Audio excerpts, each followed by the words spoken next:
Tahukah Anda kawan kata, tiap harinya warga kota Makassar menyumbang sampah sebanyak 800 hingga 900 ton yang masuk dan dikelola oleh TPA Antang perharinya.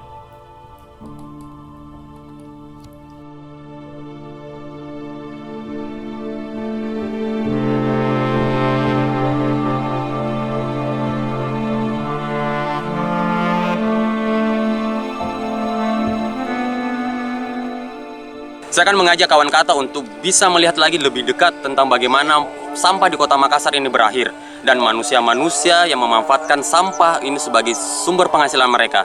Saya Jaka, Anda sedang menyaksikan Kata Kerja.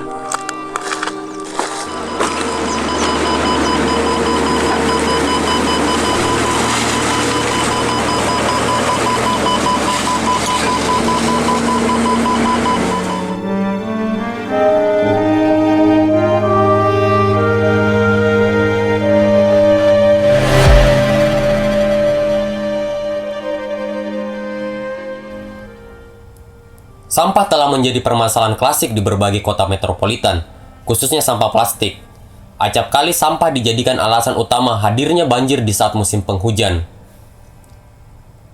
Sampah plastik membutuhkan waktu untuk terurai yang cukup lama, seperti botol air minum plastik yang membutuhkan waktu 450 tahun untuk terurai. Kantong plastik membutuhkan waktu 10 hingga 20 tahun. Dan bagaimana dengan sampah ini? Ini, dan ini.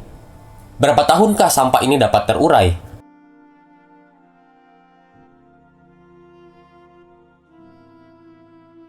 Saya berkesempatan berkenalan dengan Pak Sawaludin, pengelola TPA Antang, untuk belajar dan mencari tahu bagaimana pengelolaan sampah di TPA Antang.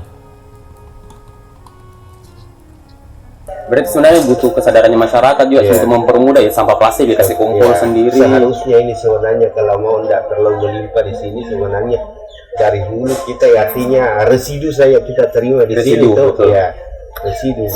Tapi sampai saya lihat belum optimal. Berarti tapi tidak ada rancangan pemerintah Pak untuk sebenarnya melakukan pemanfaatan tersendiri untuk sampah-sampah di sini. Kayaknya itu sementara ini kita pemerintah kota saya dengar ini mau adakan apa istilahnya itu pemusnah sampah tuh. Ada apa istilahnya terlaluan. Tapi sudah ada rancangan pemerintah untuk hanya pengolahan kedepannya, pengolahan sampahnya supaya bisa lebih anu lagi tadi. Kalau ada pengolahan kan artinya tidak anu lahan lagi. Iya, tambah lahan lagi. Takutnya kalau menumpuk begini sampah tidak ada. Sampai kapan? Betul itu deh. Sampai kapan?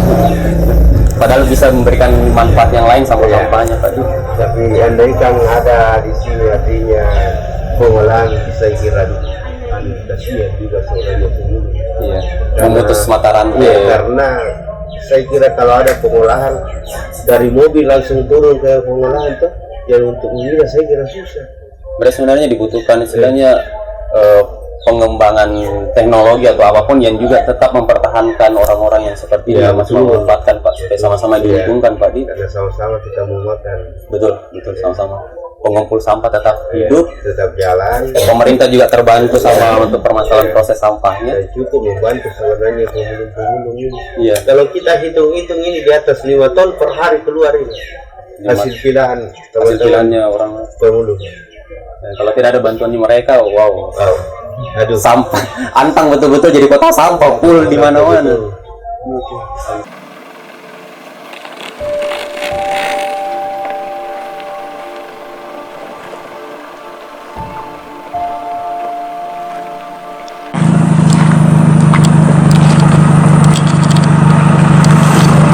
Jadi metodenya seperti ini, Dik? Iya. Metodenya seperti ini untuk memuat sampah. Iya.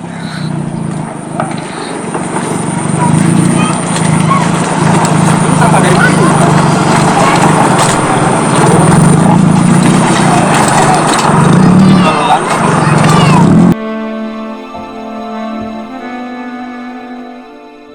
Saya akan mengajak kawan kata untuk berkenalan dengan beberapa warga sekitar untuk mengenal lebih dekat lagi sisi-sisi ekonomi daripada sampah yang telah dibuang oleh warga masyarakat di lokasi ini.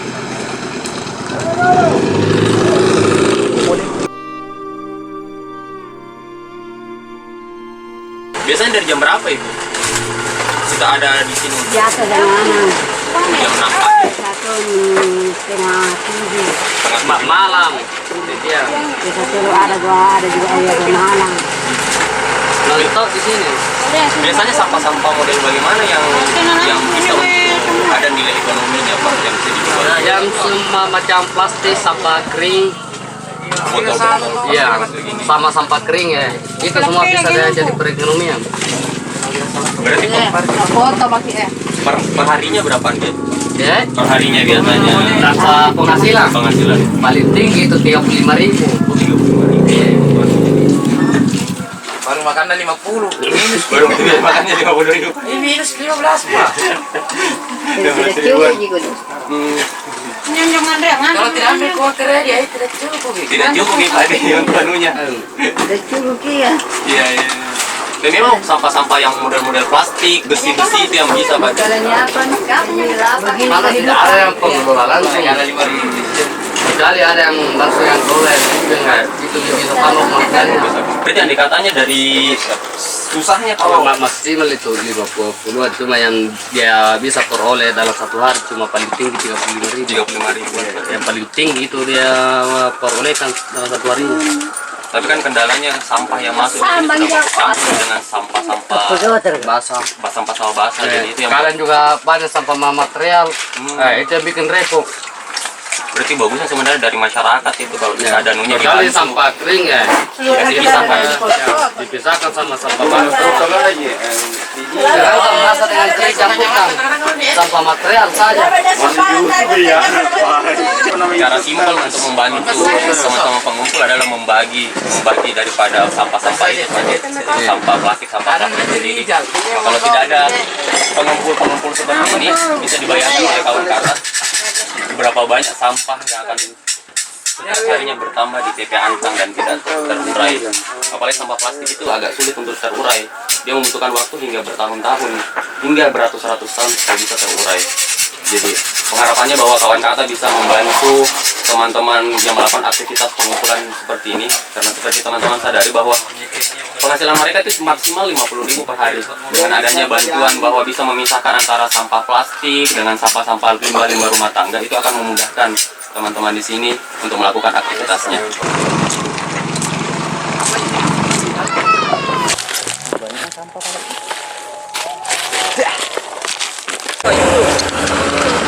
Woi, saya naik padi, tapi. Sepatu.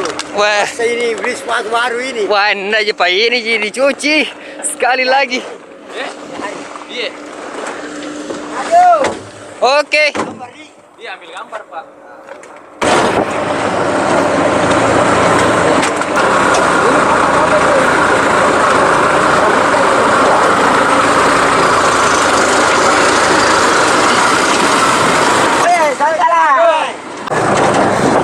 Jadi pulang kita pak.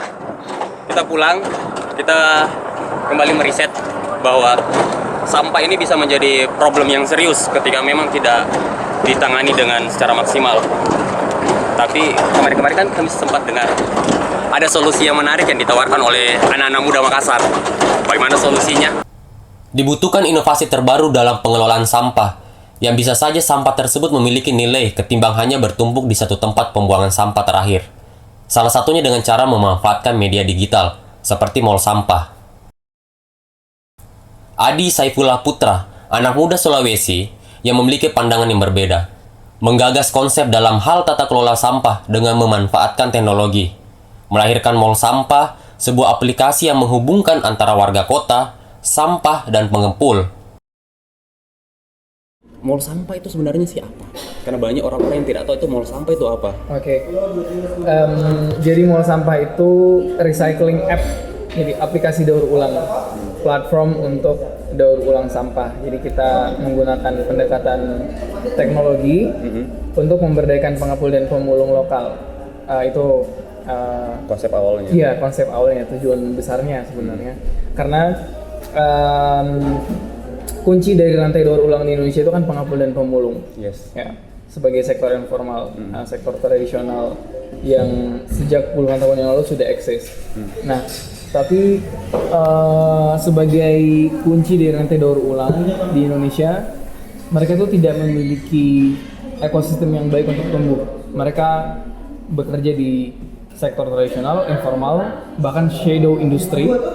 Tidak ada bantuan dari pemerintah, tidak ada pendampingan atau regulasi yang jelas dari pemerintah bagaimana mensubsidi operasional pengapul dan pemulung biar lebih banyak sampah yang mereka kumpulkan.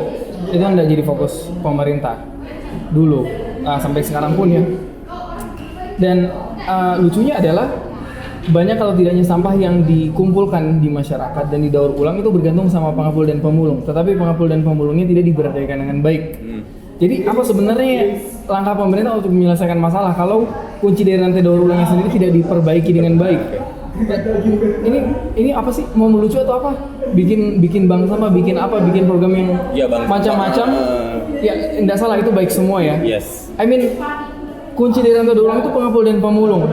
Menurut data IP, 3,7 juta pengapul dan pemulung di seluruh Indonesia. Tapi mereka tidak diberdayakan dengan baik. I mean, kalau misalnya kita mau selesaikan masalah sampah dan kita tahu kunci dari pengumpulan sampah untuk dikelola dan didaur ulang itu pengapul dan pemulung, kenapa ini tidak diberdayakan? Kenapa bikin hal-hal baru yang belum tentu jalan dan memang tidak jalan kebanyakan? Karena kan secara program Pak Dani Pomanto dulunya dan sekarang berlanjut lagi, itu kan sudah ada bank sampah. Sudah ada bank sampah. Menurut pandangannya Bang sendiri, menurut kita itu bank sampah efektifkah atau cuma sebatas jargonnya pemerintah saja? Iya. Jadi kalau dari sudut pandang saya, sebenarnya inisiatifnya itu bagus ya. Tapi kita melihatkan dari sudut pandang realita ini berjalan atau tidak. Untuk memecahkan masalah yang betul-betul sudah jadi krisis sampah ya. Nah, kenyataannya yang kita lihat adalah bank sampah itu tidak berjalan dengan baik sampai saat ini. Apakah tidak tahu itu dikarenakan edukasi, anggaran yang kurang atau yang inisiatornya kemarin Pak Dani sudah turun atau bukan, saya tidak tahu. Tetapi yang kita lihat adalah kinerja bank sampah sekarang di Kota Makassar berkurang seperti itu. Kalau yang saya lihat sih masalahnya adalah ya itu tadi, pemerintah membuat bank sampah ini kan hal yang baru. Yes. Sementara pengapul dan pemulung yang sudah berjalan tidak diapa-apai dalam tanda kutip, dibiarin aja gitu. Maksudnya ya kalau kita punya 3,7 juta pengapul di Indonesia dan tentu banyak juga di Makassar, kita punya 350 pengapul dan pemulung yang sudah bergabung di mall sampah. Oke. Dan itu berjalan karena itu pekerjaan mereka. Mereka kalau nggak kumpulkan sampah, mereka nggak makan. Yes, betul. Artinya kalau kita dukung pekerjaan mereka, lebih banyak sampah yang mereka kumpulkan. Lebih banyak sampah yang mereka kumpulkan tidak berakhir ke TPA, tidak berakhir ke laut. Kalau bikin hal baru, ini hal baru belum tentu berjalan, dan itulah yang dibikin di bank sampah. Maksudnya ada yang sudah berjalan. Ada sudah berjalan, kenapa bukan itu kenapa saja yang bukan ini dilanjutkan? yang didukung? Meskipun bank sampah bagus ya, saya tegaskan bank sampah juga bagus. Cuma kan kita lihat dari sudut pandang realistisnya, ini berjalan atau tidak, sustainability-nya. Nah, bank sampah perlu banyak support, baik itu dana, edukasi, anggaran, karena memang membuat hal yang baru. Hal yang sudah bekerja sebenarnya tentu tidak banyak dana lagi yang perlu kita keluarkan untuk mendukung pengapul dan pemulung karena ini sudah berjalan. Oke. Itu hanya perlu ya keikhlasan hati mereka bagaimana mendukung pengapul dan pemulung. Tapi sampai ini kan startnya kan mulai dari 2015 kalau nggak salah. Hambatan-hambatan apa yang Mas rasakan sendiri? Tentu dukungan dari pemerintah pasti di awal di 2015 itu sama sekali tidak ada, beberapa tahun tidak ada.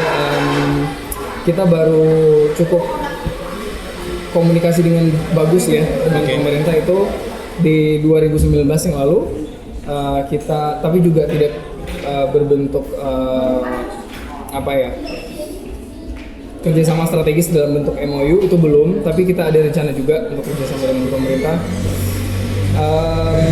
Selain ekosistem yang kurang didukung ya dulu di awal-awal oleh pemerintah, tentu pendanaan juga ya. Pendanaan, jadi dari sisi pendanaan itu kita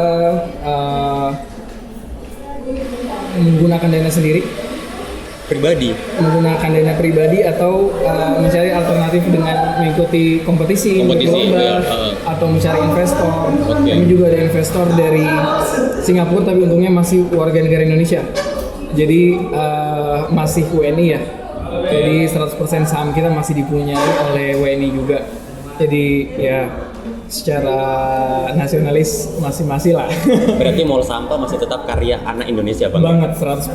100% karya bangsa Indonesia dan harusnya disupport oleh pemerintah. Seharusnya. Karena tanpa ekosistem yang baik kita juga tidak bertumbuh dengan baik. Berarti yang menjadi dasar dari lahirnya mall sampah ini sebenarnya ada keresahan sosialnya teman-teman di mall sampah, bahwa melihat bahwa harusnya potensi sampah itu tidak terbuang cuma sebatas menjadi limbah saja, tapi bisa menjadi kekuatan ekonomi masyarakat di bawah. Betul. Jadi sampah itu kan sebenarnya sumber daya yang diambil dari bawah tanah ya. Jadi ini agak filosofis tapi itulah sampah. Jadi sampah itu adalah sumber daya dan sebenarnya kalau kita perbaiki sampah itu kita bertransformasi dari ekonomi linear ke ekonomi sirkular. Jadi ekonomi linear yang kita jalani sekarang, orang-orang di seluruh dunia terutama di negara berkembang seperti Indonesia, itu ekonomi sampah. Ekonomi linear itu ekonomi sampah. Jadi kita mengambil bahan baku dari alam, membuatnya menjadi sebuah produk dan membuangnya menjadi sampah. Itu ekonomi linear, satu arah. Nah, kalau ekonomi sirkular, kita mengambil bahan baku dari alam, membuatnya menjadi sebuah produk, dan produk ini dijadikan material lagi untuk didaur ulang lagi. Jadi linear. Dan itulah mall sampah berguna di situ. Jadi kita menciptakan ekosistem yang memungkinkan masyarakat untuk bisa mendaur ulang sampah yang mereka hasilkan. Jadi tidak berakhir di alam lagi. Dan di sisi lain juga menghemat sumber daya kita.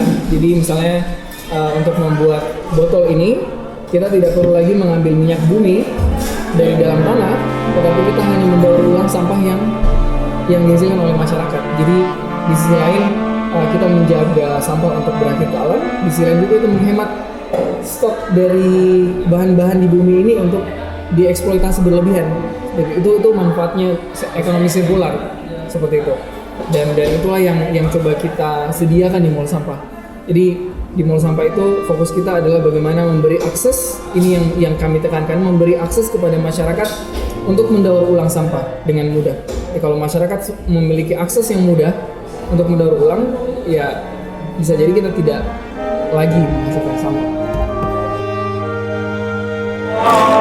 Oh, ini saya balik nih. Oh iya. Sip, terima kasih banyak. Oke, thank you. Kapan kita pakai lagi? Boleh. Sip. Oke, makasih.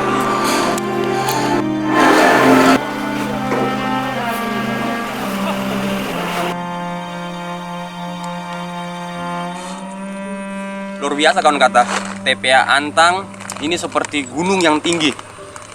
Entah berapa hektar wilayah yang sudah menjadi lautan sampah di sini. Satu hal yang saya sempat pikirkan, kawan-kawan dari Kata Kerja pikiran, bahwa masyarakat kota memiliki andil terhadap sampah yang ada di sini. Jika tidak ada solusi dari masyarakat kota itu sendiri, maka tidak menutup kemungkinan maka wilayah Antang ini akan semakin luas lagi, tapi bukan menjadi wilayah yang hijau, tapi menjadi wilayah yang penuh dengan sampah.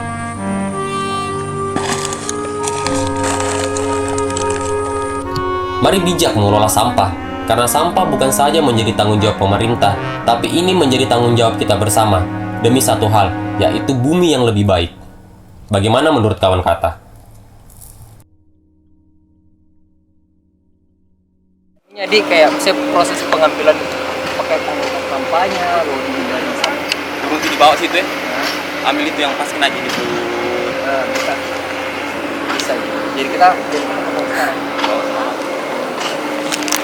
Oke teman-teman, Oke guys, turnya hari ini sudah sampai di sini.